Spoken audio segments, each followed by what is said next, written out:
Hello and welcome to ReCall The Midwife. We are a fan podcast where we watch an episode of Call The Midwife and talk about it. Today, we are recording the 2024 Christmas special part 1. I'm Alex. I'm Becky. I'm Jen. Quick reminder that this week's episode deals with childhood illness, complications from childbirth, grief, and some violence. So if those topics are ones you'd prefer to skip this time, we understand and hope you join us for the next one. It's Christmas and Fred and Violet are making plans for Reggie to get the coach back to Poplar. Teddy is in hospital after an adenoidectomy. He's in a bed next to Karen Shaughnessy, who has a hole in her heart. Karen's parents have just been evicted and she's upset that she's being discharged. There's a fun fair in town and an outbreak of Hong Kong flu. Tim isn't going to be home for Christmas as he's going to be doing rounds. There are 4 escaped prisoners and the residents of Poplar are wary, especially after a break-in at the newsagents. Jeffrey is back in Poplar, lodging at Nonnatus House, and Roger Noble, a tranquilizer salesman, visits the practice. There we go. There we go. Bex, behind the scenes, Bex just got fits of laughter about him being a tranquilizer salesman. It's just the worst synopsis I've ever done. It's so difficult. It's not. There's so much stuff happening. Well, it's so much stuff. And also, can I just say, this is my fault, but Jen thought we were doing both parts and I thought we were just doing one. And I think I should have been more clear. But if I'm honest, Jen, we both know how disorganized. I didn't even know there was 2 parts until I started watching. I know. Well, and listeners, I thought that we were because Alex was like, "Oh my God, I just watched. It was a 2-parter," and like kind of left. Yeah, and I meant "Oh well." What I meant from that was, "Oh my God, I didn't realize it was a 2-part. I've just watched the one, so apologies." Oh no, it's okay. Well, so listeners, I watched both parts, so I think I've done a Bex here, and I've gone ahead. Yeah. And so if I'm gonna really try not to go off the deep end, but I just bear with me. Because it's free. It's fine if you do. There was a lot of scene setting in this episode. It's setting it up for part 2. Yeah. You know what? Right, I'm just gonna skip ahead just a tiny bit. But you know when everyone was all concerned about the prisoners, I thought it was in Lancashire. These people went missing. And how long does it take to get from bloody Lancashire to Poplar? Especially in these days, I thought this is absolutely insane. They're so concerned about these, and and also, do you know the thing that really annoyed me? They were like, they've got links in the London area. Do you know how bloody big London is? Absolutely ridiculous. One was headed my way, though. One was headed to Bristol. Yeah, I did think that. Well, and girls, this is related but unrelated. One of my favorite movies is The Fugitive with Harrison Ford. And when I tell you, I was like immediately when they were like, prisoners on the run, I was like, because we just watched it a few weeks ago when I was with my sister and brother-in-law, and it's so good. And one of the things I love is not only do I love Harrison Ford so much, but I love like mid-90s. Yes, mid-90s Tommy Lee Jones, girls. Oh my gosh. It is like when you're like, I hate the fact that I'm like the thirsty one. I know. But then do you know what though? Harrison Ford is so fit. He is. I'm sorry. Not anymore, he's not, guys. You can be the most unthirsty person in the world, but if you look at like Harrison Ford from almost any era, I mean, not recently. Well, but he's like 80 now. But I mean, the thing is, like, in 1994, he was only like 48 or something, or 50 or whatever it was. Like he was. No, I'm not saying he wasn't good looking then. He very much was, but nowadays he ain't. Well, I know, but I'm thinking of 1990s. No.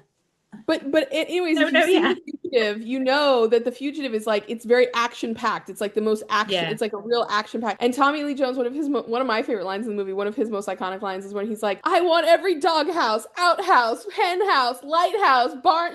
He's just like bringing so much heat. When I tell you, if Tommy Lee Jones is at level 10, this episode is at level 1 of energy. Literally not one bit. Only like Fred and Sheila were panicked. The police couldn't give any care any less. Do you know what I mean? Yeah. This was the most unbothered prison escape. Like to the point where, and I'm not going to jump ahead, but to the point where like that unbotheredness actually has a crucial role in the second episode of this Christmas special, 2 parts, because of how Rosalind behaves. Like it's just hilarious to me. I won't say more than that because I don't want to jump ahead, but no, I do remember, but we'll go into that next time. But yeah, next time. Yeah. Oh man. Anyways, so we're gonna start with the prison break. I don't think we know that much at this point. Or how do we want to do this? Let's start with Leslie Abingdon. She's been discharged from St. Cuthbert. Oh. She's had an episiotomy. Oh yeah. Now she's got infected stitches. Blech. Girls, you know when men watch another man getting hit in the nuts with a baseball bat or getting kicked Yeah. or something like that, and they immediately are like, "Oh," and they have that like gut like response because they just have that sympathetic like response because they feel that. I feel like we all had that for this girl in this Oh, episode because when they talked about those she was a infected very good actress episiotomy with it as scars, well. Yeah. she did great. But I think all of us immediately were just like, "Oh," like Yeah. it's so hard to think about an injury in that area like that. Oh, But I felt also, the hospital didn't tell them they'd sent her home. Now, this is kind of starting a crucial. bit of a thing here where it's getting a bit disjointed with the Nonnatus House and the hospital Yeah. and all that kind of stuff. Yeah. So, yeah. So, in the meantime, Joyce has also been picked for St. Cuthbert's for 2 weeks as well. Seconded to St. Cuthbert's. Now, Which, what I by the liked way- about this, though, this was a chat to basically say, oh, what about my paperwork? And basically, it's neatly tied it up, saying, oh, well, that's all sorted now. You don't need to worry about that anymore. So that's all neatly done in a bow. And then they also mentioned divorce as well, like she's going to be seeing a solicitor and stuff. Yes. Yes, absolutely. And Sister Julianne is like, well, after you get your papers sorted out, I'll get you a divorce and not a divorce. She says, I'll get you a lawyer and like we'll just deal with this like pit pat, boop boop boop, like no big problem. Yeah. And I was like, oh, okay, well, that's really nice actually. Like I think they've mentioned that though, because I think they've listened to our podcast before and know how frustrated we are when stuff's not mentioned or sorted. So I think they just put that line in for us. So thanks there, guys. I really hope that's right. And can I just say thank you? Yeah, we appreciate it. So Dr. Turner and Phyllis have gone to visit Leslie. Well, first of all, can we talk about Miss Higgins and Phyllis having a discussion about how Phyllis's Rolodex has let her down and the look on her face? Well, they're both the thing is Phyllis is like, well, wait, do you think your records might be incorrect? Like might be incomplete, like you didn't get the paperwork or whatever? And she's like, no, my records are correct. She's like, what about your Rolodex? And she's like, oh, my Rolodex would never. Like it was like an amazing passive aggressive. Like, but you can only do that kind of argument with someone you're really, really comfortable with as well. I know. Like we could do that to each other, like we probably have loads of times. Oh, we probably recorded it on the podcast. Well, if you remember actually last week's episode, I was saying something about like people letting people down in the team or whatever, and then I said like this podcast. Yeah, it's not. Obviously, only joking, was she? So, Dr. Turner and Phyllis end up going to visit Leslie Abingdon. Yeah, with Master Anthony. Yeah, and as Dr. Turner is leaving her flat, he bends down to do his shoelace up, and thank goodness he does, because he sees a load of flies escaping from the flat net opposite. Oh, right. Yeah. And he says to her, do you know who lives there? And it's an old lady who keeps herself to herself. I thought, that's not like original Poplar. Everyone knew everyone. Everyone was in everyone's business. Everyone knew everybody. And like too much. They knew too much business about people. I think this is reflecting more times now, though, because not everyone knows all the neighbours and stuff now. It's not like it was in 1950s Poplar, although I'll put a pin in that because I want to speak about 1950s Poplar because I feel like that was revisited this episode as well, but we'll talk about that in a minute. Oh, okay. So Dr. T, the landlord, and Phyllis, because obviously they've got the building manager or the landlord or whoever to come, and they recoil at the smell when the door opens, and we're all like, oh no. Yeah. But luckily, the flies were from the ham on the table. Yes, but sadly, they did find a lady who had passed away in her bed. From Hong Kong flu. Yeah. Oh, yeah, because you know what? The lady who had the episiotomy scars, they said something about being. Wait. We totally missed this. This was one of my favorite lines in the show because he's at the thing and he says, oh, we've got these episiotomy scars and everything. But it's Christmas. Dr. Turner's like telling her that like while he's eating a mince pie. And Sister Veronica or whoever was there with him, like Trixie or something. And it was like, you have to go to the hospital and we'll do this and it's not, but it's not really a big deal or whatever. And she's like, well, people can die of the flu. And then, oh, wait a minute. Was it Rosalind who was actually sick? Yeah, Rosalind and Joyce were both recovering. Yeah, so Rosalind, and she's like, well, people do die of the flu, though. And Dr. Turner was like, well, yeah, but, I don't know. It's not a big deal. Oh, I know what it was, Rosalind, because then she goes, yeah, but she's like, but Timmy's at the hospital. He's like, yeah, but that's just an adenoidectomy. Like, he's fine. Like, who cares or whatever. Like, the most unbothered parent on earth, okay? And then Rosalind's like, yeah, but people are sick at the hospital. Like, they have the flu there. And Dr. Turner literally is like mid-bite with the mince pie. And you can see him just be like, oh, actually, wait a minute. Yeah, like, let me, like, reflect on that for, like, 1 second. Like, meanwhile, Dr. Turner is always launching like a vaccine campaign and always telling people like prevention, and this is the most. Bear in mind, his child May has just been in hospital as well, really gravely ill from his Oh error. my God. So Yes. No. don't care about Dr. that. Turner does not, he's not fussed. No. Now, what is an adenoidectomy? Have you adenoids Tonsils now? out, right? Oh, What, adenoids. adenoids? I thought it was tonsils. I think But it that is would be a tonsils. tonsillectomy, wouldn't it? Patches of lymphatic tissue located in the roof of the nasopharynx behind the nose.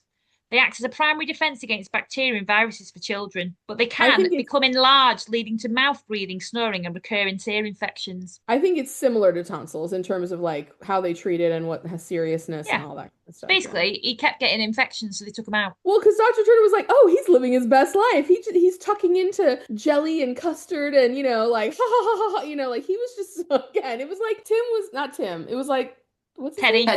Teddy. It's like Teddy was on a holiday. He was again not. Well, so let's go back to this case and then we'll go back to the adenoidectomy. So they go in and this ham's got flies on it, but they find this woman dead and they're like, oh, she's very recently dead. That's not flies. So they're like, oh, and Phyllis was like, there's always somebody beyond our reach, isn't there? And then Dr. Turner was like, we try our best. Again, yes. Dr. Turner is like burnt out right now. He just does not care about it. But she was like really being like really heartfelt and like really upset about it. He's like, I try our best, Phyllis. Shut up. He's like, can you just give me a break for 1 second? I mean, I wouldn't mind, but she's the one bloody wrapping the ham up. He's just there with his stethoscope, probably the wrong way around. Well, and Phyllis has to go back like 45 times to do like her underwear and like all this other stuff. Like, now her name was just in and out, what a name! Her name was Gertrude Torrance, born in 1899. 1899. I know. Guys. So she was 70. I know. That'll be us, when we die, they're gonna be like, oh my God. Yeah, they'll be like, Bob's has already told me I'm born in the 1900s, girls. It's really annoying. Bob's already talks to me. She's like, you were born in the 1900s. Oh my God. I've seen that on TikTok where people are like, oh, and I'm like, no, we can't do this. We can't. I'm like, mind your mouth. I want to get fed. So if you want to know what the 1900s were like, I'll teach you what early 1900s were like. I'm taking away everything. Yes, exactly. I don't even have a basement.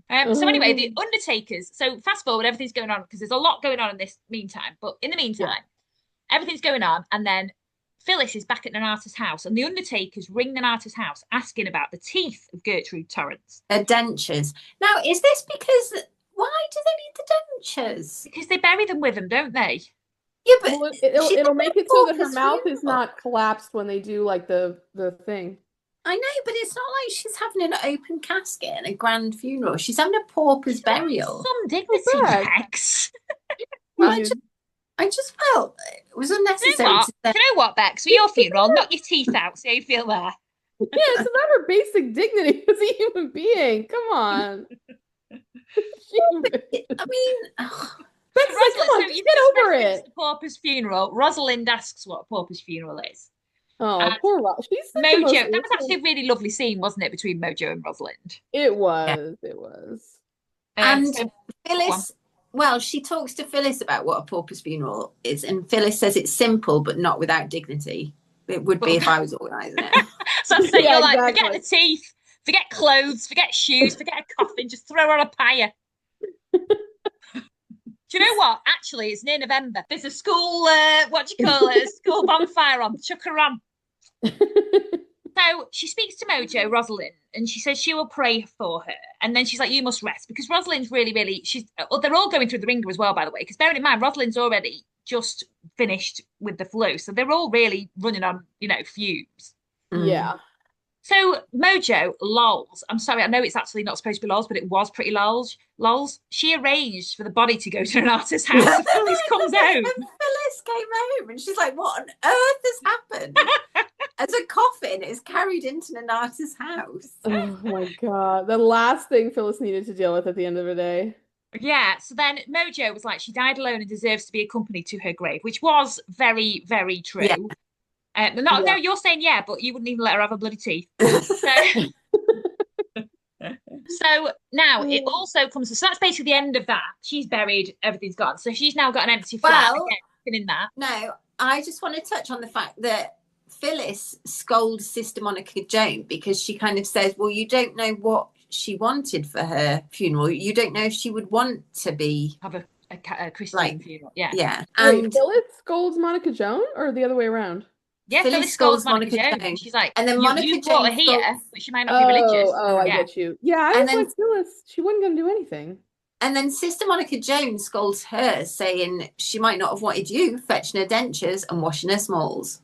Which, honestly, fair enough to Monica Joan on that one. I think she's right about that. Yeah, true. But again, I think. Do you know what, guys? I'm going to say this. You can totally wash my smalls. Oh, Actually, to be likewise. honest, if I were you, just throw them in the bin. I'm not going to use them again. Do you know what I mean? I know. Well, they really weren't meant to be like saved. I don't think. So. Now, anyway, so it turns out that this woman is the mother of one of these escapees. Yes. Oh, but I don't think we find that out this episode. Do No, we? we do, because He turns up at the Stan end. has been held up. So 2 people have been accosted. Yeah, I don't arrested know. again. Yeah. Fred comes out of the news agents, and Cyril is there, and he says, "Oh, like they've broken in, like the window's broken," and he says, "You know, it's kind of silly what they took because the Christmas boxes are." A coconut on top, which is like crazy, and then mostly tinned goods underneath, and then they took a couple packets of like, you know, cigarettes and cookies and things like biscuits and things like that. And then not cut to, but like then later on there are 2 of the prisoners that haven't yet been recaptured, and they're sitting there, and it's like, oh well, you know, he's trying to open the coconut, obviously he cannot get it open, and then his friend is like, well, if I hadn't had the thought to steal a tin opener, we wouldn't be eating anything. Well, You know, we we'd be say his starving here friend, on the but he's street. obviously a really menacing, nasty. He's dead southern. Yeah. He's like, Oh, I'm the world's worst criminal there's ever been.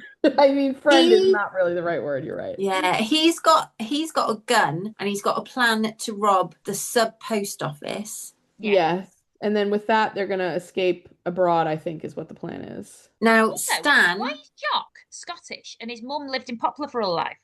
Jock is Scottish?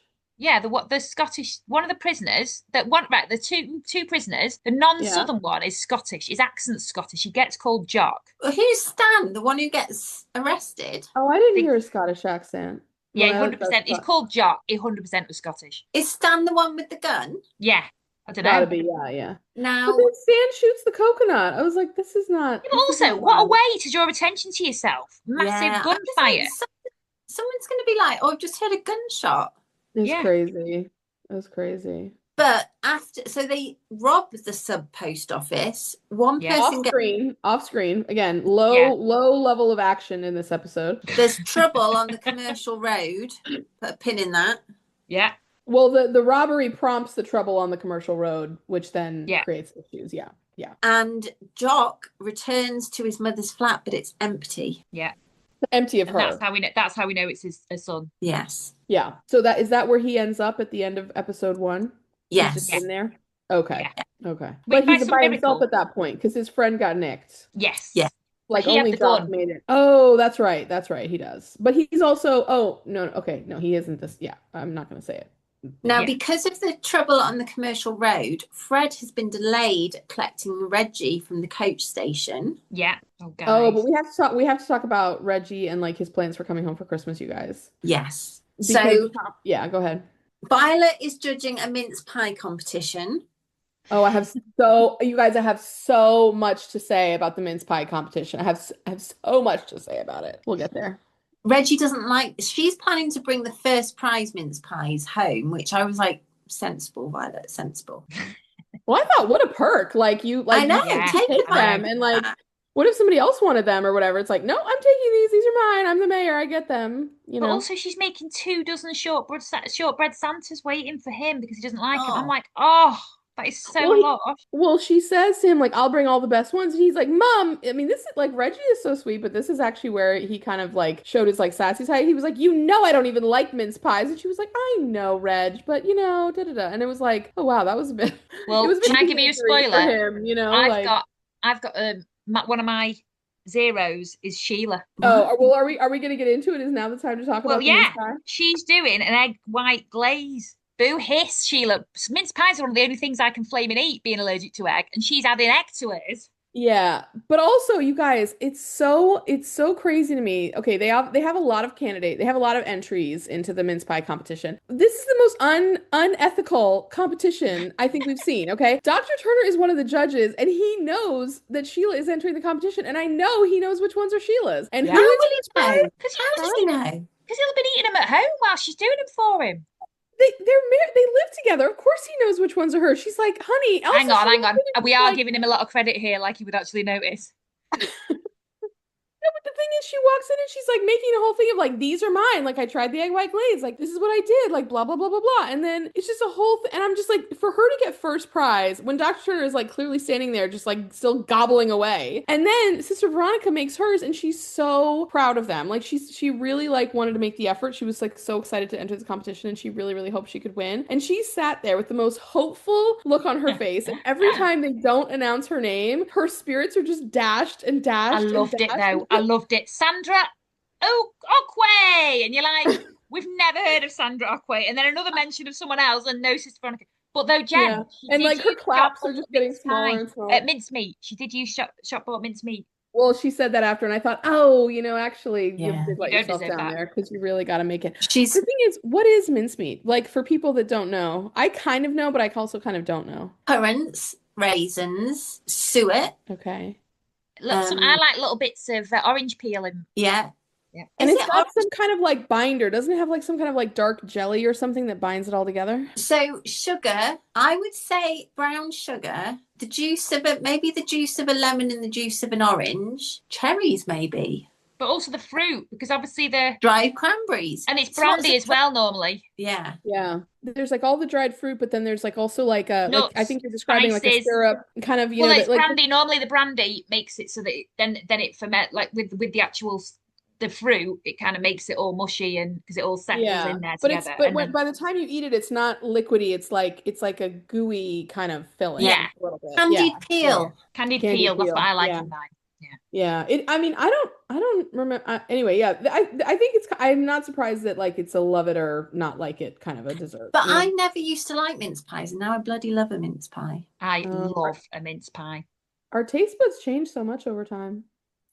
This year, I tried to make some, and I did it with frangipan on top. Again, not good I for you, couldn't have Al. that. No.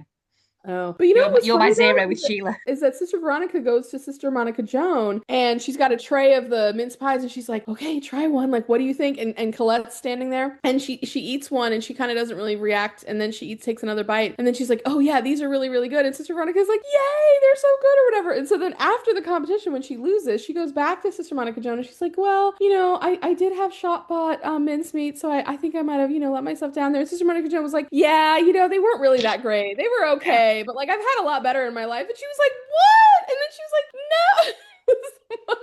Like Sister Monica Joan just threw her under the bus. She's like, you said they were really good. She's like, I know, but it's better than nothing. So I was happy to have it. I mean, it was. I think she described them as perfectly fine. Perfectly, yeah. Which, by the way, like, what a cut me to burn. my core with perfectly fine. Oh, geez. Oh, I'll just say actually, my dad was talking to Babs about something, and he was like, I'm middle aged now, and I blah blah blah, and she was like, middle. I was gonna say middle age is very generous for. I think he said upper middle age. Babs were middle, and he was like, oh my god, that felt that to my core. Well, good. She needs to give him a little bit of a rake over the coals. He's been a bit naughty this week. Well, yeah. He wants a motorbike back, everyone, and it's really annoyed me. Anyway, so Reggie calling Violet, and he talks about the Christmas roses. How cute was that scene, guys? Oh, well, it was very cute because it was like he was on the phone with Mom, and then Violet was like, oh, he was like, Mom, we can't talk about this or something like that. And then Violet calls over to Fred, and he's like, okay, Reg, and they have like a little like dude conversation, which was so cute. And then Reggie said one of the most heartwarming things. Do you guys remember like how you take care of the roses? You water them, you feed them, you keep them warm. You just love them. You just love them. Oh. Now, I have Christmas roses in my garden. Oh. You're Reggie.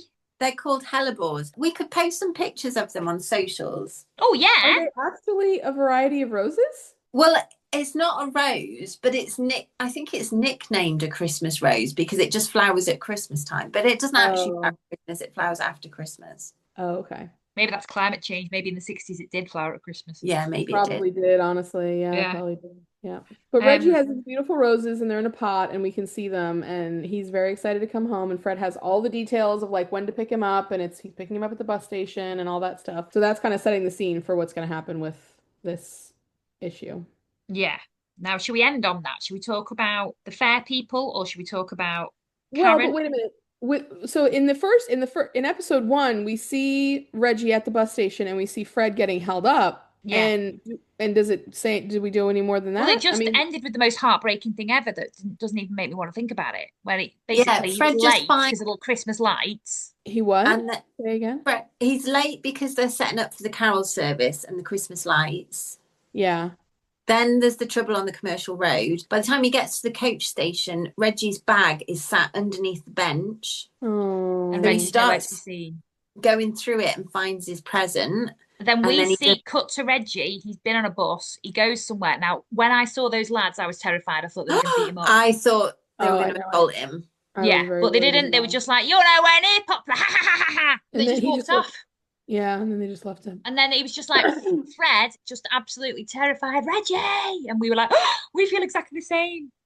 Well, we already knew it was going to be bad because Reggie got on a bus and it's like, babe, where are you going? Yeah. Like, and I mean, even Violet, I don't think Violet says it maybe this episode, but she's like, he can't navigate the bus system on his own. And I was like, oh. I mean, same. Yeah. But they say, like, when he gets into he's very, like, I think Phyllis says, maybe this is the next episode, but she says, like, he's very independent when he gets a mind to be or something like that. So it's Yeah. really worrying. But anyways, we'll put that a pin in that for right now. So we're worried about Reg, but on we go. We are. Now, just really quick, just talk about Teddy and Karen, but I just want to say, Fred visited the hospital with Teddy in the ward. I'm like, why is Fred visiting an inner London hospital? Do you know what I mean? To do the Father Christmas ward. It's just because he was there and it's all what we do, right? Well, they had to get Fred in this Father Christmas outfit somewhere. Yeah. So, but what I did find hilarious was when Teddy asked for a guinea pig. Sheila's face acting there. Amazing. Also, you know what I immediately thought when she did that facial expression? I was like, Sheila, you're the parent. You don't have to give him a guinea pig. Like, yeah. Just because the child says this is what he wants, you do not have to do it. Like, that's what I feel like she has this thing where it's like when they ask for the rabbit and the thing and the thing and the thing and the dog and the whatever, it's like, yes, the children are requesting these gifts. They are not, you do not have to like, and he just got a tortoise last Christmas. Tortoise for flip's sake. A tortoise, yes, a turtle. Yep. So tortoise, it was tortoise. Yeah, it was absolutely ridiculous. But I've got a thing where I'm like, Father Christmas has to ask for us permission. If we won't allow permission for you to have a pet, you ain't having one. If we're not allowing, and also we give him the budget, so you're not having a motorbike or whatever. Not that she'd ask for one, but do you know what I mean? Well, especially like for a living animal. I mean, like, I know. Well, also back to the Turners because this also made me howl. The Turners were at the fair, right? Now, we will go back to Karen and Teddy together and everything, but the Turners were at the fair, right? And Dr. Turner was like, they are still children when they were on the merry-go-round, right? But they're like 9 and 10 years old, okay? Can we just like... They are still children. And you're like, yeah, they are, mate. And then he's like... May and Angela are like 8 or something like that. Like, so Sheila's like, no, I think she's just started high school, so they're like 11. But Teddy's still young. So anyway, no Timothy Christmas morning. Sheila was like, I can't believe we're going to not have Timothy there Christmas morning. And then Dr. Turner's like, he'll be working in the wards. A dream come true. I wish I was there. They go down the helter-skelter and whack into each other. Ha ha ha ha. Trust me, I'm a doctor. He can take his scarf off. I was like, and I really expected something terrible to happen to Teddy. Well, again, Dr. Turner is the most, like, he's the most concerned person on earth and the most least concerned person on earth. Like, when it suits him, he's like, what happened? They didn't come in for their second shot. And then, like, with Teddy, it's like, why are you bundled him up, Sheila? Like, why isn't he just out here in, like, a t-shirt? Come on. Throw like, him in the zoo enclosure. We'll see how he gets on. Oh, yeah. Oh, gosh. But they all rode the carousel, and that was so cute. Oh, and actually, are we at the fun fair now? Yes. Okay. Again, I told you guys this before we started recording, but like I've had a very weird, like emotional week with like my hormones and everything. And when I watched this episode, I mean, I cried all of these. It's not a secret. No one doesn't know this, but I literally had tears welling up in my eyes within 10 minutes of this episode starting. When the girl who works at the fun fair was talking. Yeah, when she was talking about, like, even when she met Angela and May, she was just so sweet to them and so nice to them. Yeah. And then when she was on the Ferris wheel with her boyfriend and they were talking about what they were going to name the baby, I really got emotional at that. I just felt there was something so tender and sweet about those two. There was. And do you know what else? The names were really modern. So I felt like it may have been something that we could have related to more. I know it sounds weird, but I know Star had never, but Sky, Star, Willow, they were all names that I think are so popular now, not in the 60s. Yeah. Yeah, and they were just so sweet. Like They when were, I but mean, can I just say, when he first went, his first scene, I was like, oh God, this isn't going to end well. It did end well. He was a very good actor in the end, but his first scene, he yeah. was like, penny for him. It was the worst, the worst entry. Well, and I was like, is he gonna be a nice boyfriend or kind of a whatever Yeah, boyfriend? I worried as well. Because I thought they were married, but then I realized they weren't, and she said that she was going to go back to that she hadn't planned on being here in Poplar for her birth because she was going to had everything set up in Kent, but then it didn't seem like he was living in Kent, and so then I thought, well, okay, Well, it's because it's a traveling fair, so they'll move to the next place, and but he even says to her like after she has a baby, like, oh, I'm really glad you decided to stay with me, yeah. and I was thinking like, okay, well, wait a minute, what's going on here? You So know what did get me though? Sorry, just really quick. You know, we're talking about modern yeah. names. Then he suggested Richard. I'm like, whoa, that escalated Yeah. quickly. You have gone from Sky, Willow, Willow. Richard. Well, it just didn't make any sense with the, like I mean, he did want more conservative, like normal, Yeah. regular name, but oh my God, they were too funny. Oh, they were cute though. You know who I kind of got confused with her for a second was remember the and then I had to like reset my brain because I was just tired when I watched this, but I got her confused in my head with the when they had the circus come and it was the mom who was pregnant and she was like the tightrope walker or something, Yeah. and then Phyllis Yeah. got to live her Yeah, I dream got of them being like a confused with there was a family, they were Chinese and Scouse, and the husband in that was Chinese as well, though, and his name was Sid, and this was Sid as well. Oh, wasn't So that just a remember, couple of seasons ago? Yeah. Was that the one where they had the carpal car Yeah. accident or where the No, the mom? carbon monoxide. Oh That, yeah, because yeah. wait, carbon monoxide or was the grandma like giving them a disease because she wasn't like cleaning her house properly? No, it was carbon monoxide. It was the gas. no, That's right. She That's kept them. oh, She wait kept a them in minute. too hot. Oh, because no, and the grandmother was the one who ran the laundry. Yeah, and yeah, And they it was found too out she hot had a because locket of hair from a daughter. Yeah, that was oh, Sid. okay. Oh, okay. Okay. but Now I then know what you're talking about. they're now living in a caravan at Christmas, Oh, freezing. Mhm. and we had another Yes, couple living in a caravan at Christmas. Selwyn. Yes, And that was also a tough story too. The baby did not do very well. Yeah, that was the big freeze. That's my favorite Christmas special. That was yeah. Really Val. depressing one. Yeah. Yeah.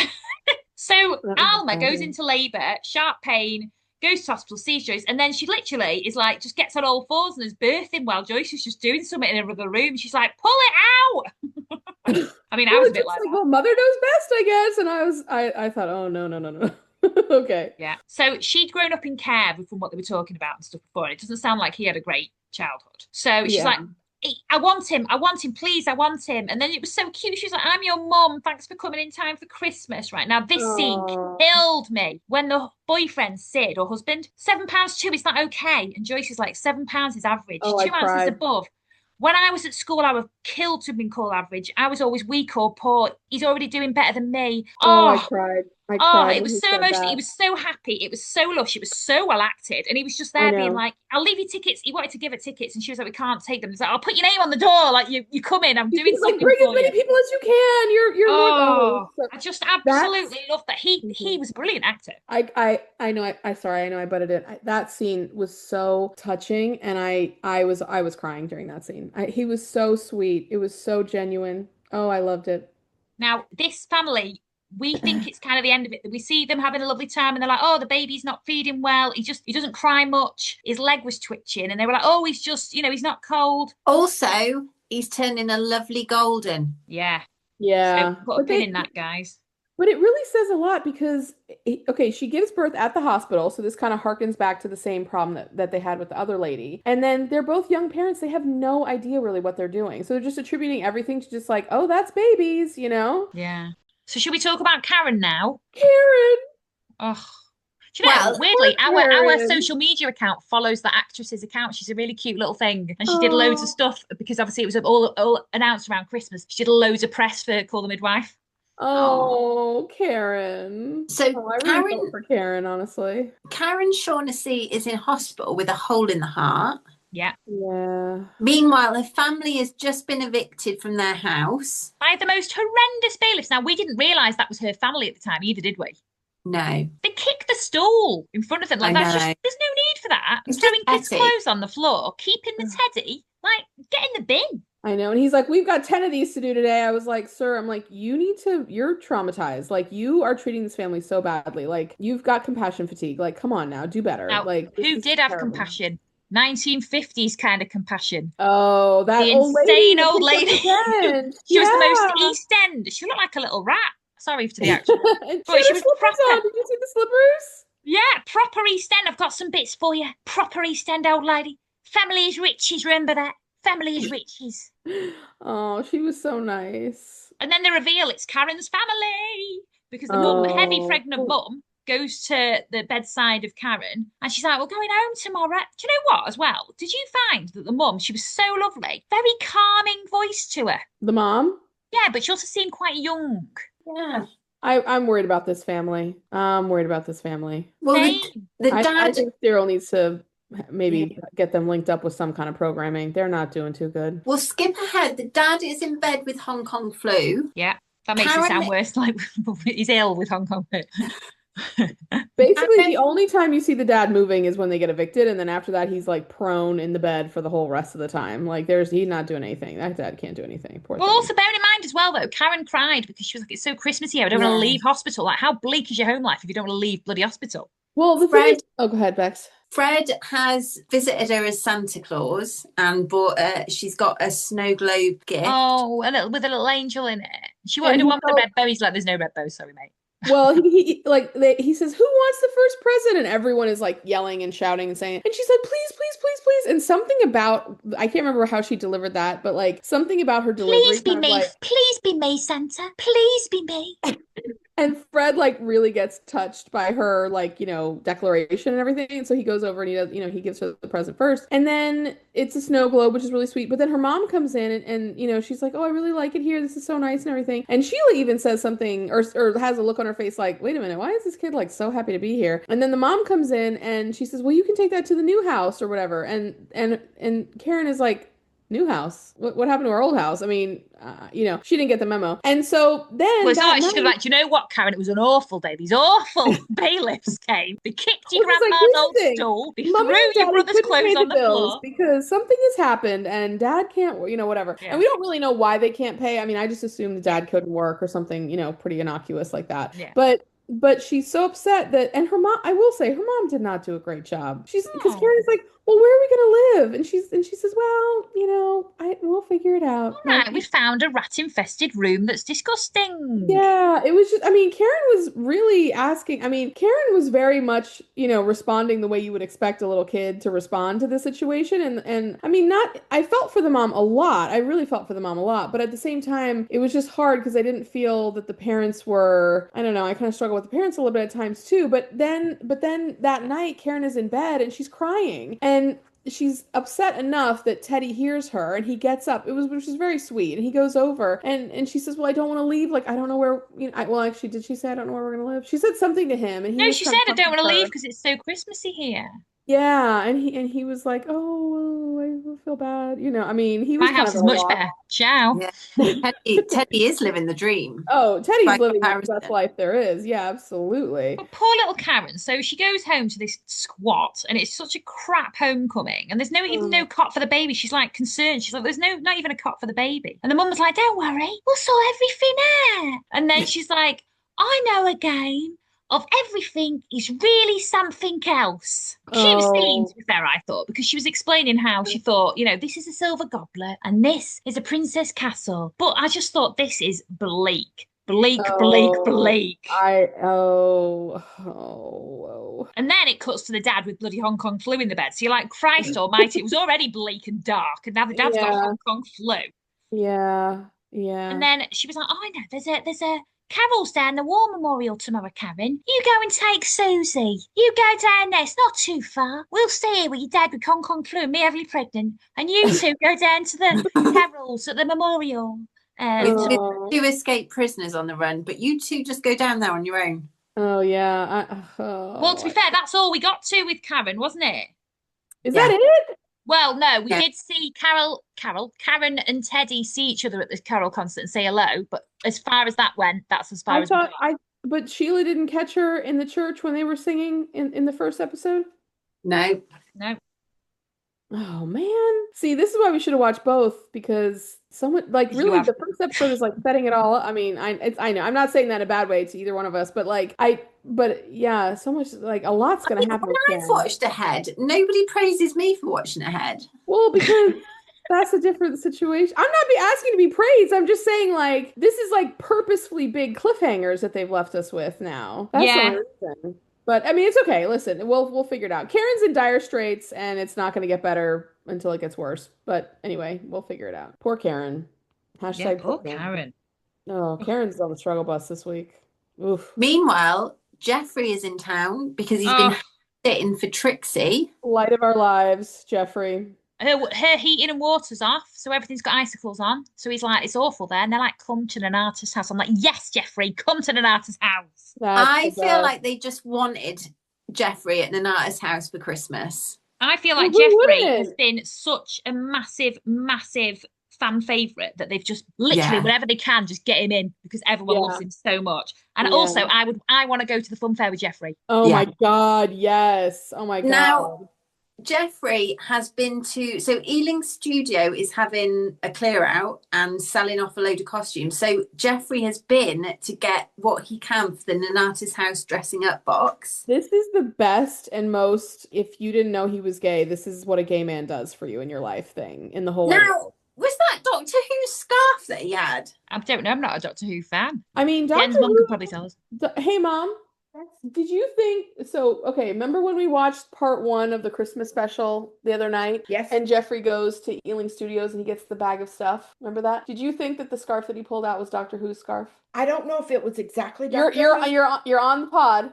Oh, live. I got live response. Here we go. This is a. I don't know if it was exactly his, but it was so close. There we go. Yeah, that's exactly what they were supposed to mean it to be. Close. There we go. And I am knitting one over a period of years, and it's not as good as that one. That one was really. And there's a license plate you can get that says, "My other car is the TARDIS." You can cut out the part where it says Virginia Beach. Yeah. Just bleep that out. But yeah. Can you call my phone? I lost it. Okay. You got. If ever listeners want a window into my world. Can you call my phone? That's everyone's work. And I was about to say with parents, but my husband does it all the time. Can you just call my phone? Now, my thought, there was a scene with Jeffrey that I loved with Rosalind, right? And it reminded me so much of a story you told very recently, Bex, on the pod. So Rosalind gets wool on the toffee apples because she's got her mittens on. It reminds me of that story you told about getting the cardigan. Yeah. Now, I also love the scene with Jeffrey and Sister Veronica, where she was like, I had imagined the lights swooping and going in a loop. And he's like, Sister, we have to think, is this the Christmas display at Selfridge's window or the porch of a convent? Furthermore, the plug has to reach the mains. Lols. What a good line. Oh my God. Oh, if we had more series, I would want Jeffrey to be a main character. I'd love a Jeffrey being a main character series. Let's do a spin-off, guys, please. Do you think he'll be in the film? Yeah, 100%. Now, shall we talk wait, about... Can I just say something? Because again, before we started recording, I was talking about how I've started watching Series 15. So this is not a spoiler for Series 15. But now that I've started watching Series 15, I am looking back. As I rewatch this episode, I'm realizing how much Jeffrey and Sister Veronica are like really becoming like besties. Yes. And that is very satisfying as a viewer to see this relationship going forward. And I'm loving it. I'm loving it. So A++. Well, actually, while we're on it then, let's talk about Sister Veronica because they're so busy at the surgery because of the Spanish flu. Sister Veronica has to be a midwife for the day and she has because obviously we don't ever get those scenes because she's not normally a midwife, is she? No. So Athera, she has giving birth to a girl, a lady called Athera, and it's her first, she already has boys, right? So she's giving birth to a girl, everything's great, right? It's all exciting. Well, we don't know she's giving birth to a girl yet. That's just my notes. So she starts bleeding heavily and she says, I will die. And then Sister Veronica's like, no, that's not the case. We need Dr. Turner in the flying squad, right? Dr. Turner comes in and he says, we need to administer fluid rectally. I mean, that is literally the worst. Girls. I literally turned to my mom. I'm like, what? And she said, what? And then basically. But she's also holding a bloody baby. She's flopping around this baby in her arms. I'm like, take that baby away from her. Take the baby away from her. Yeah, but Veronica says to her, hold that baby tight. Yeah, it's like It's like, you can put the baby somewhere else, you guys. You know that, right? Like, you really can. I mean, But they I just do. can't imagine having a whole bunch of water like shoved up your butt. well, Oh, quite. no. So they take the baby to nursery. We're less worried about that. They put the fluid in a bum, right? But guys, she bounces back. Well, when does she bounce back? Before the bloody flying squad come yet again? Another Oh, yeah, wasted I trip was- Squad for has him. never made it on Do you think the time. flying No, squad are they okay. like, is that Nonnatus House asking for us? Tell them to F off. We're done with it. I think they know that whenever they get to Nonnatus House is going to have solved it. So actually, we don't need to rush to this one. Oh, it's Well, crazy. true. Do you know what I did Crazy. like in this scene though? So Veronica was praying. Because obviously, bearing in mind, it is a Christmas episode. Yeah. But Veronica was praying, and so was the grandmother of the baby, and obviously not Christian, because Yeah. they were saying they weren't Christian. And I just thought that was actually a really nice dual scene of those two both praying. I thought I Right, liked yeah. that. What? This was the mom who was Saletti, right? Yes, Okay. Yeah. I really like that. Roger Noble, guys. Roger Noble. Oh, girls. Oh, you know what? You guys are geniuses. I totally forgot about this until you just said it. And I was like, this is a storyline I really want to talk about. Do you know what's really? I'm going to say something, and I really hope the guy who plays Roger Noble doesn't get offended. But do you know the guy who plays him? He looks like a quokka. Have you ever heard of a quokka, like a rodent? No. No, I don't know Right, what look that up quokka. I'll do a thing. But he looks like he's a quokka turned into Oh, a human. Quokka. Yes, I know exactly what you're talking about. But he looks like he's been turned into a human. How do you spell that? Oh, wait, yes, wait, Q-U-O-K-K-A. you guys, look. That's what he No. looks like. He does look like it, one, but it's been Bex, turned look into at a him. human. Bex, look at him. What? It's you say Quokka, but it's Quokka, and I pronounced it Coca or Quokka. But you guys, I have a very funny story about the Quokka. So a few years ago, this was like I want to say like before COVID or something, or like right around when COVID started. There was an Instagram account, and for some, you know how every once in a while an animal will go viral. So like a little Coca animal in Australia or wherever they live, New Zealand or wherever, went viral. And the thing that these little animals love to do is just eat like huge lettuce leaves. And we joke that my sister has a thing where she loves to make just lettuce, and then she'll put like lemon juice and salt and like just a very little bit of olive oil, and she'll like toss it into a salad, and she'll just have like just big bowls of lettuce and everything, especially in summer. Like a Kardashian. Yeah. But we were joking that she's like a little I sent her the video, and I was like, oh my God, this little animal is you, because you know you both love to eat the lettuce. And it was just a video of him just like housing this huge like lettuce thing. And this is such a cute animal. Yeah, but do you not agree that he looks like a human version of He one? does. Does. He really does. Yeah. So And anyway, actually, Nancy obviously has got a thing for quackers because she fancies him straight away, you can tell, right? She gets nervous. very slightly Quokka-like as well, you know? Well, exactly, and vice versa, because he sees her straight away and he's like, ooh. And he Well, is a tranquilizer salesman, as Yes. Bex was like lolling about. So he thinks she's Miss Higgins at first, and that was lols, right? And Yeah. then so she sorts an appointment for him. She's like, oh, be grand, I'll sort out 10 a.m. the next day. When he Which turns she up has at 10 a.m. no the next idea, day, by the way, what she's booking for this man. Like, she No. does not know any No. of this. Yeah. but she just fancies him and just feels awkward and just wants the whole interaction over and done with. So when he comes back for this meeting, she's mopping up sick. Now, obviously, they don't realise they're going to be as busy as they were because obviously the Spanish flu. Well, wait, hold up. No, when he comes back, Miss Higgins like puts him in his place. Well, That's- yeah, that's but there was a what I bit did that love, was, hang on, actually. with the actual, when she's mopping it up, he goes, it wasn't me. He's like, it was a wee fella. I thought he was talking about a kid who had peed his pants, and then it turned out it was a kid who'd vomited. Yeah, Which, but I then mean, she both are offers bad, to but- mop his toe caps, and I thought that is the kind of awkward interaction I would do. But also, I was like, she's just mopped up sick with that. I know. Put that water over his toe But cap. then, she was like, why not read some leaflets while you're waiting? Again, really awkward. I thought it was going to be something about syphilis or awkward, something. you guys. So awkward. But it wasn't about syphilis. It was about the Poplar Carols, which is how they do end up meeting there later. Yeah. So he goes in the corridor later on, blah, blah, blah, right? So cute. And- He's smoking indoors, you guys. We got to call it Yes. out. I can never believe Smoking. when people smoke indoors anymore, ever. Yeah. Yeah. And he asks her out. Now, she hesitates because she says of Christmas and stuff. I think it's because she doesn't want to say about Colette. Absolutely right. Absolutely right. Yeah. But you know, you got to give him credit because I mean, she was really giving like the vibes of like ask me out. You know what I mean? She's a Because cute she young fancied nurse. him. She absolutely was, like, straight away flirting she with- fancied. She was Yeah. like that man in my office with the 6'9" guy.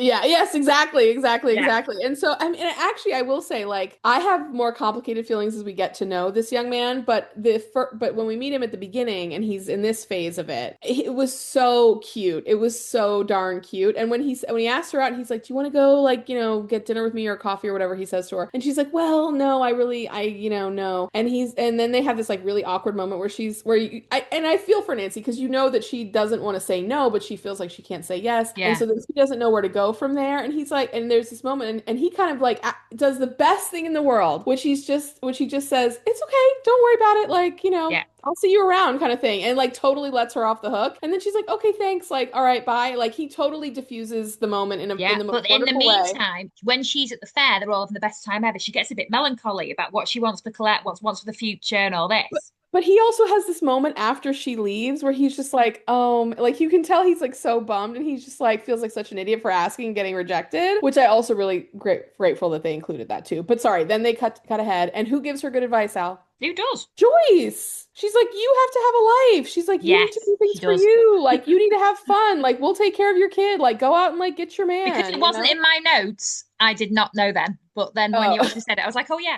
actually, yes, she did.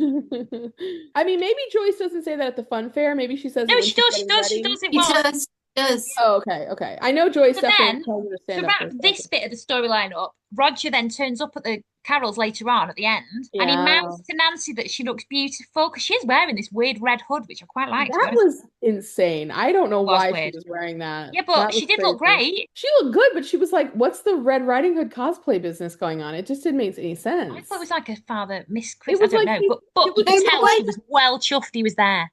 yeah, yeah. but weren't they in fancy? Weren't they wearing Was it the like Victoriana or costumes? something? Because Jeffrey was wearing a top hat. Yes, it must have been the Victoriana kind of thing, like Christmas There Carol wasn't it, kind of thing. I wasn't know, it?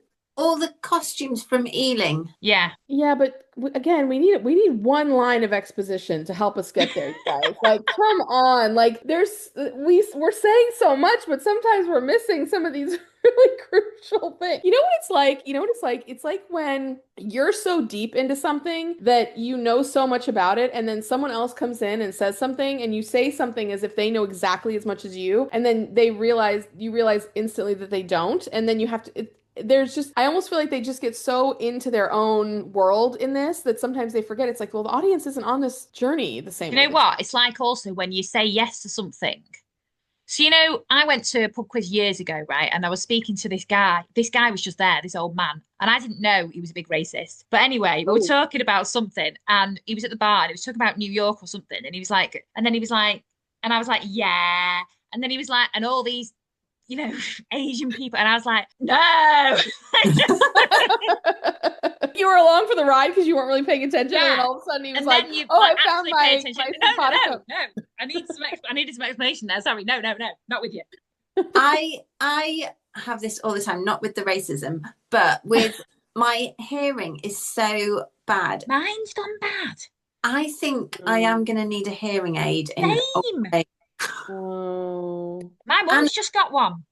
and we're in an office at work and they've got partitions so it's a bank of 8 desks, 4 on each side, but the partitions are just along the middle, so if you look at the people opposite you, not I can't hear a thing anyone's saying to me anymore. And then have you had your ear done? Have you had the wax out? Oh no, do you think that You could need be to- it? Oh, you should try go and do that because Yeah. honestly, it made a massive difference in my life. Yeah. Oh, also they say that's lovely sensation, isn't it? It is. It's really good. Although you really got sensitive hearing for the next 2 days, but it's really good.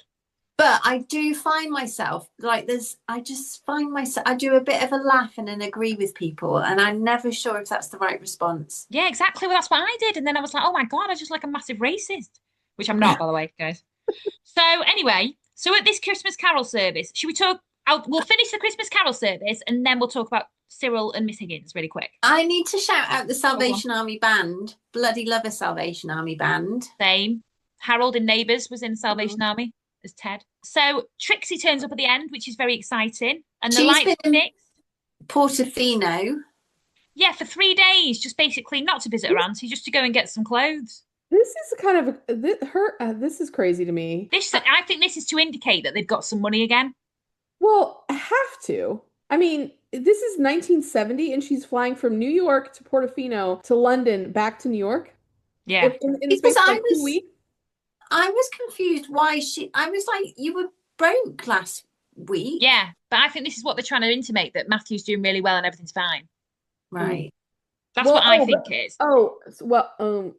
Anyway, she makes a comment about how long they're going to be in New York as well. And I'm like, well, this is going differently than we thought. So, well, exactly. I really love the way Jeffrey was like, you're in the attic, I've got the guest room. Lol. And she was like, what? Like, she was so mad. Oh, but guys, also, can I just say, I'm so sorry, but we've now entered the era where Trixie's wigs are just they're not working. They're not hairing, they're just wigging. They're just wigging. So wiggity wig.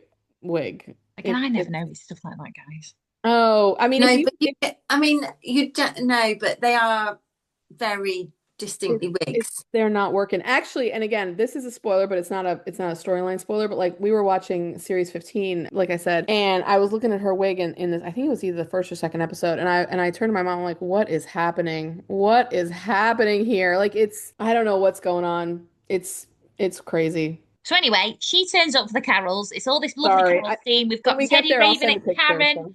We've got Noble being like, oh, you look beautiful. All that, right? Nancy says, she's like, I'm really sorry I said no. He's like, that's okay. She's like, but if you ask me again, you'll get a different answer. And he's like, oh. So then cue Jock running through the crowds at the fun fair as well. Yes. Ooh. Now, because we jumped ahead, because earlier we talked about him arriving at the flat empty, but that's where he's on his way to.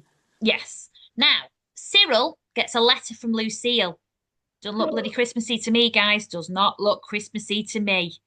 Mrs. Wallace finds him. Now, why is he reading it in a alleyway? But that's fine. Read it where you can. He just had to read it right away because he was he was like, I can't wait. So she finds him. She's like, oh, send my love, that girl, send my love to Lucille. She's like, I'm not doing that accent. That's terrible. I was going to say, that sounds like a Jennifer accent right there.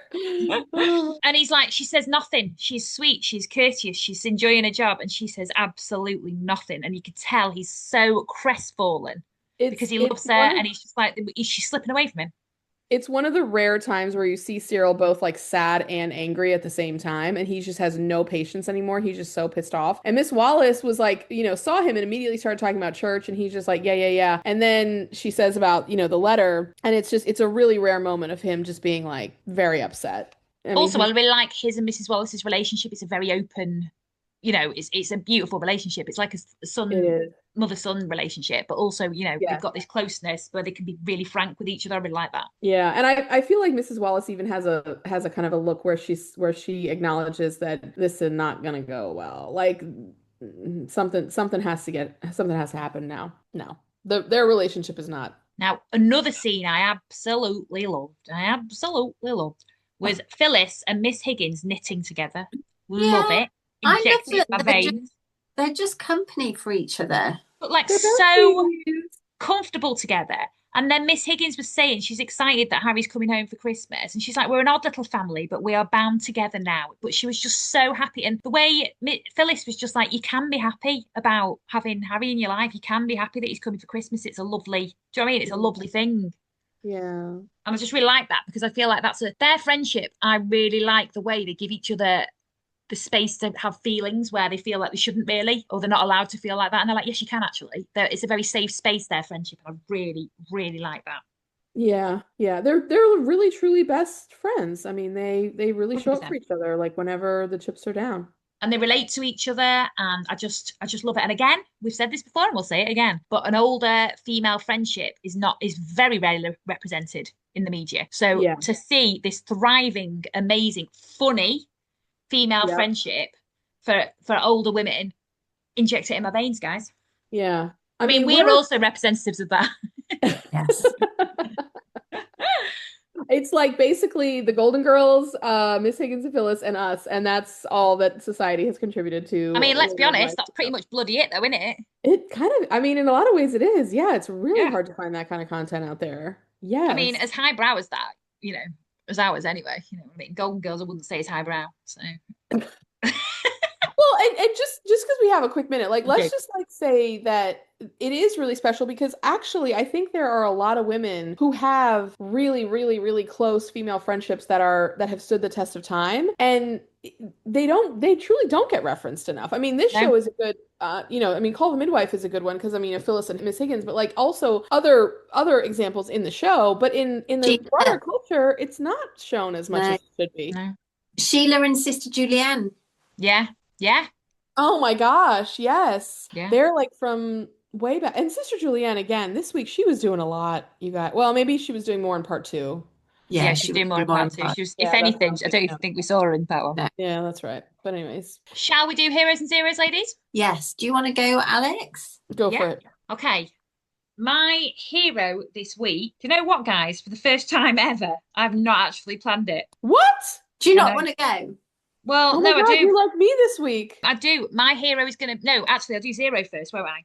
Wait a minute, you guys, we've all swapped roles. We have. I'm Bex this week because I watched too far ahead. You're me this week because you didn't prepare your thing. And Bex, you're Al, I think, because you did all the prep.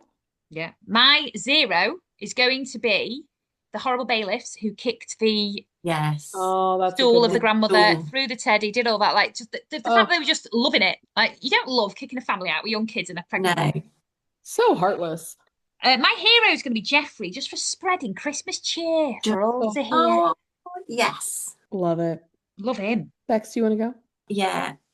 Oh, I don't know what I'm going to do. My zero is going to be... I don't like living like you lot, guys. I prefer planning. Sorry. I know. Who is my zero? This is not the life for me. Squad. They never get there on time. They don't. They never contribute to the drama. No. My hero is going to be... Imagine being on the flying squad. You just turn up like it's all sorted. Oh, great. I bet they've dragged the heels a bit. Get a Greg's on the way. I was gonna say like the flying squad, more like the da-da-da squad, but I couldn't think of a word that could capture the slowness. The trying. I don't know. Well, I was like, what do the fable about the tortoise and the hare? Yeah. And I was like, well, what would you call the way that the tortoise? I was like, okay, not flying, but like not tortoise. like walking slowly squad. I don't know what the right word is. My crawling squad.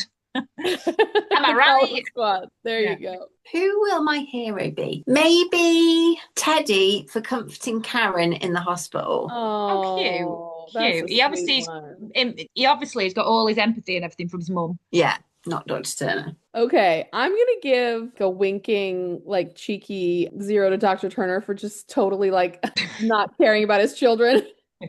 Or like PHYLLIS in that moment where he was like, well, we're doing our best. It's just the way that he was like, oh, Teddy's having the time of his life. Wait, flu? What flu? Like, I mean, take your scarf down, Teddy. Open your lungs to it. He just was the most like, I just did not care about any of the, like, just not worrying at all. So yeah, like humorous 0 to Dr. Turner. And then I will give my hero to, oh God. Is it Sid, the boyfriend of the, of the yes. I mean, her too, but yeah, I guess I'll give it to both of them. She gets my hero for when they're in the Ferris wheel and they're talking about naming the baby and how the baby's going to be loved from the minute it enters the world and all this kind of stuff, which was so sweet. And then he gets my hero for when he's in the maternity ward and he's looking at the baby in the little bassinet thing. For the first time, and just saying, exactly what you said, Al, about, I was always considered less than or weak or too small or whatever. And the fact that he's average, he's already starting out so strong and he's like, so much better than his old man. And just, he was just, it was just so beautiful. I loved it. Those two just really in part 1. I mean, I like them in part 2 as well, but yeah, they got to get it for me. I loved him. Well, I can't wait to see what's going to happen. I mean, Jenn knows. I'm going to rewatch it because I'm never going to remember everything to the level that I need to for the professionalism of this podcast by the time we record part 2. Yeah, that's exactly what we're seen as professional. That's not a very high bar, Jen. It's a bar I can clear. That's the thing that matters. So now next week we'll be watching part 2. If you'd like to watch, so you know what we're talking about and listen along, that would be fantastic. Obviously, follow us online. Send us questions. We've had loads of really good comments recently. We're going to be doing Listen Special after we've done. So we're going to do the Christmas special. Then we're going to do the recap, series recap, and then we've got the Listen Special because we're going to do another 1 or 2 of them because we've got so much good stuff that we never get a chance to get through. So we're going to do it. So thank you so much for listening, and we shall see you next week. Bye. Bye-bye.